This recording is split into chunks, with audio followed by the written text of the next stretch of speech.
Hi, second grade. Today we're going to listen to a story called Hidden Figures, the true story of four black women and the space race. The author of this story is Margot Lee Shetterly. She's the author. That means she's the one who wrote the book.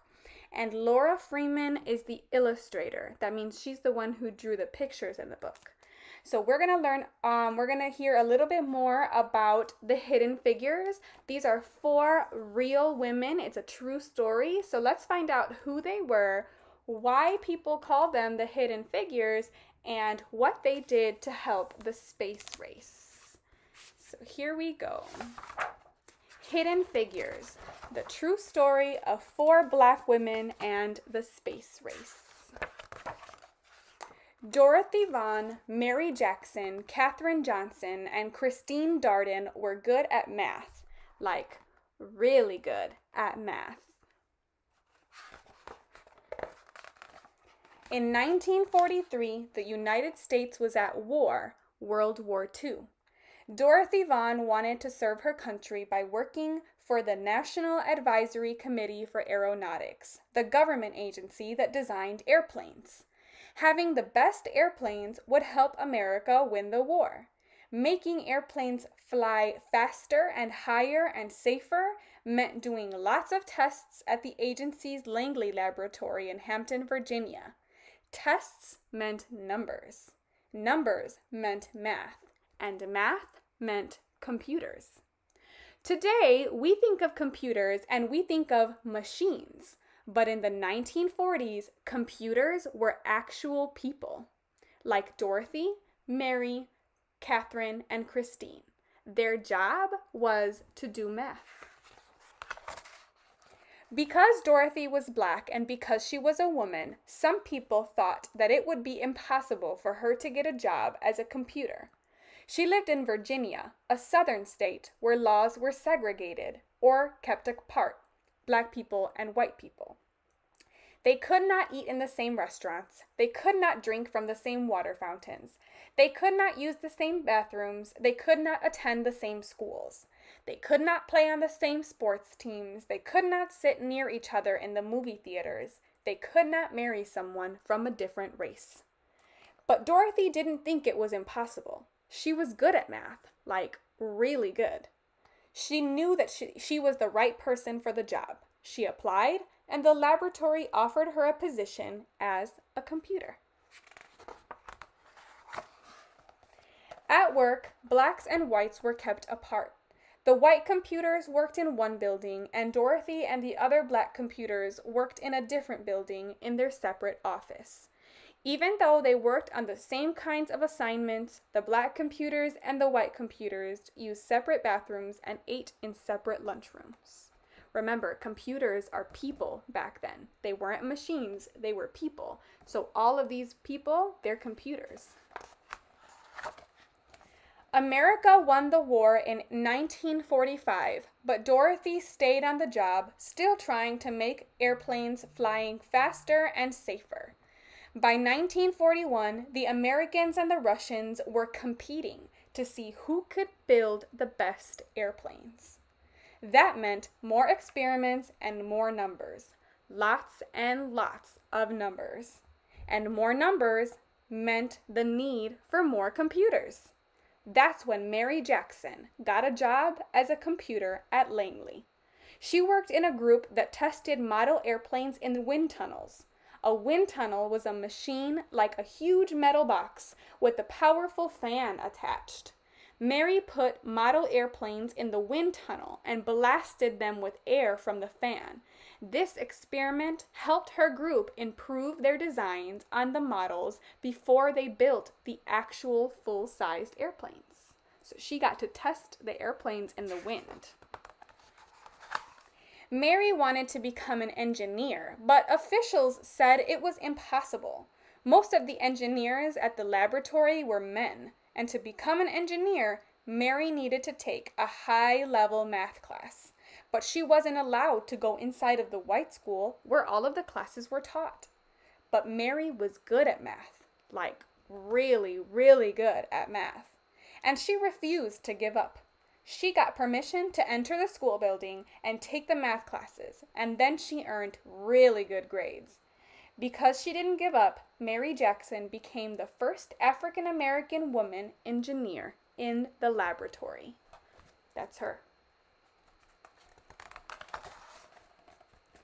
Katherine Johnson was also good at math, and she always asked a lot of questions. In 1953, she applied to the laboratory for a computer job, and she was placed on a team that tested actual airplanes while they were flying in the air. Their research was used to figure out ways to prevent future plane crashes. In one of her first projects, she learned how to analyze turbulence, or dangerous gusts of air. No one knows how many lives her work might have saved. She probably saved a lot of people's lives. Katherine wanted to help the group prepare its research reports, so she asked if she could go to the meetings with the other experts on her teams. Her boss told her it was impossible. Women are not allowed to attend meetings, he said, but Katherine knew that she was as good at math as anyone, probably even better. So she asked him to go again, and again, and again, and again. Katherine asked her boss so many times that he finally invited her to the meetings. Katherine was good at math, like really good at math. And because she fought to be treated the same as men, she became the first woman in her group to sign her name on one of the group's reports. In the 1950s, the Langley Laboratory bought a machine computer that can do math faster than the human computers. At first, these machines would make mistakes. Dorothy learned how to program the machines so that they got the right answers. She taught all of the women in her group how to program the computers too. In 1957, Russia launched a satellite known as Sputnik into the orbit of the Earth. The United States started building satellites so that they can explore outer space too. For years, the laboratory had to use math to design all of the airplanes. Now it needed math to create spaceships too. The government decided to change the agency's name from the National Advisory Committee for Aeronautics to the National Aeronautics and Space Administration, NASA. In 1961, President John F. Kennedy told Congress, "I believe this nation should commit itself to achieving the goal before the decade is out of landing a man on the moon and returning him safely to Earth." A man on the moon? But the first step to getting a man on the moon was to send an astronaut around Earth first. NASA was going to need to hire more space experts and more people who were good at math, like really good at math.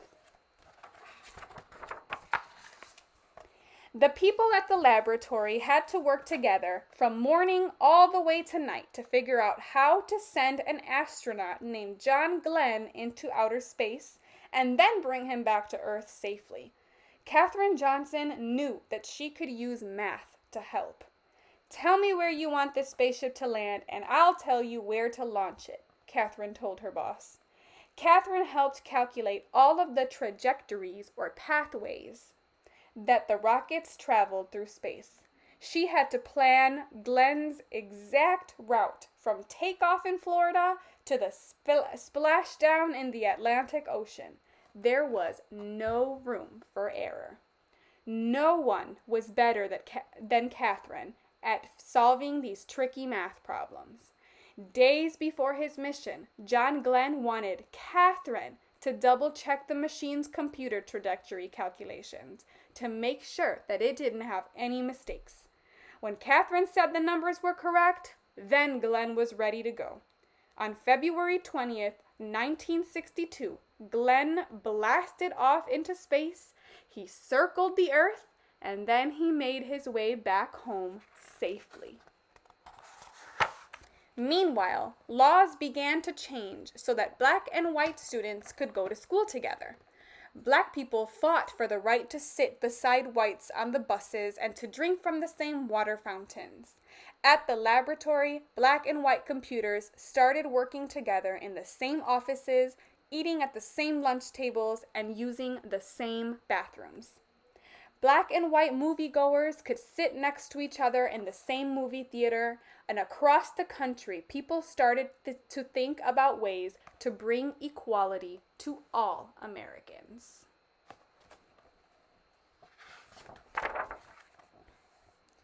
Christine Darden was good at math and she loved electric computers. She started working at Langley in 1967. Christine wanted to become an engineer, and thanks to Dorothy, Mary, and Katherine, she knew that it was possible. Eventually, she became an engineer for supersonic airplanes that fly faster than the speed of sound. But her first job was to help NASA with NASA's mission to the moon. The people at the laboratory prepared for years to send astronauts to the moon.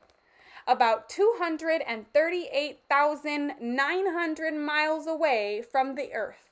Finally, on July 20th, 1969, the world watched as the first 3 men arrived at the moon in their Apollo 11 spacecraft. That is one step for mankind.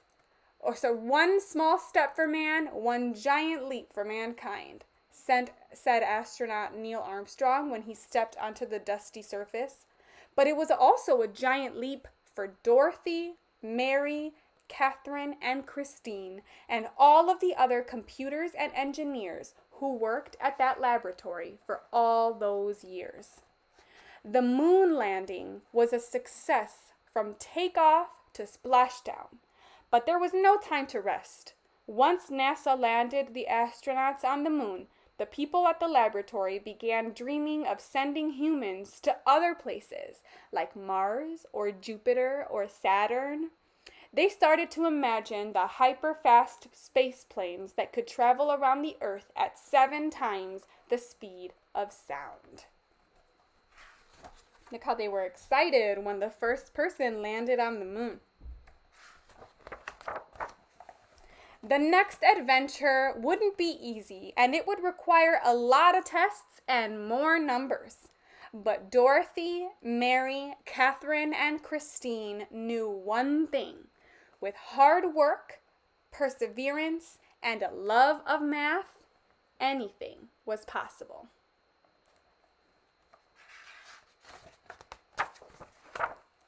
All right, take a look. Here is when they started to make a first airplane, and then they kept on going and going all the way until they landed on the moon. All right, so let's meet the computers. Remember I said that computers were people, not machines back then. So here is Dorothy Vaughn. Dorothy was born on September 20th, 1910 in Kansas City, Missouri. She and her family moved to West Virginia when she was 8 years old. Dorothy received a full scholarship to the Wilberforce University, a historically black college in Ohio, where she graduated at 19 with a degree in mathematics education. She married Howard Vaughn in 1932, and they had 6 children. After college, Dorothy worked as a high school math teacher in Farmville, Virginia. And then in 1943, she began her job at the Langley Memorial Aeronautical Laboratory in Hampton, Virginia. She worked as a mathematician and she worked as a computer, later becoming NASA's first African-American supervisor. When machine computers were introduced at Langley, Dorothy learned how to program the language for the computers, and she taught it to her whole staff. She died in 2008 when she was 98 years old. Look at Mary Jackson.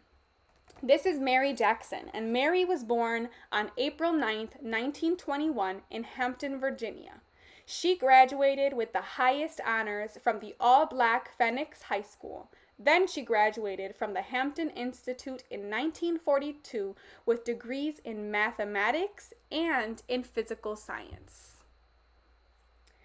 She taught math at an all-black high school in Maryland for over a year before taking a job as a bookkeeper back in her hometown. She married Levi Jackson Sr., and they had 2 children. Mary began working as a computer at Langley Memorial Aeronautical Laboratory in 1951. She worked in a supersonic wind tunnel, studying the impact of wind forces that were nearly twice the speed of sound. In order to be promoted to an engineer, she needed to take graduate-level courses in physics and math. She had to petition the city of Hampton, Virginia for permission to attend the classes because they were held at white-only high schools. She completed the classes, and then in 1958, she became the first female African-American aeronautics engineer at NASA. Late in her career, Mary took a position at NASA's Equal Opportunity Office, where she worked to support the careers of other women and other minorities. She volunteered for more than 38 years as a Girl Scout leader. She died in 2005 at the age of 83. And then here is Katherine Johnson and Christine Darden. Katherine Johnson was born on August 26, 1918 in White Sulphur Springs, West Virginia. Her community did not offer public schools for African Americans after 8th grade, so her family arranged for her to attend high school run by West Virginia State Institute, 125 miles away. That was really far. She completed high school at the age of 14, and then she went to West Virginia State College, graduating summa cum laude at the age of 18 with degrees in mathematics and French. In 1939, she married her first husband, Jimmy Gobble, and they had 3 children. Jimmy Gobble died of a brain tumor in 1956, and then Katherine married James Johnson in 1959.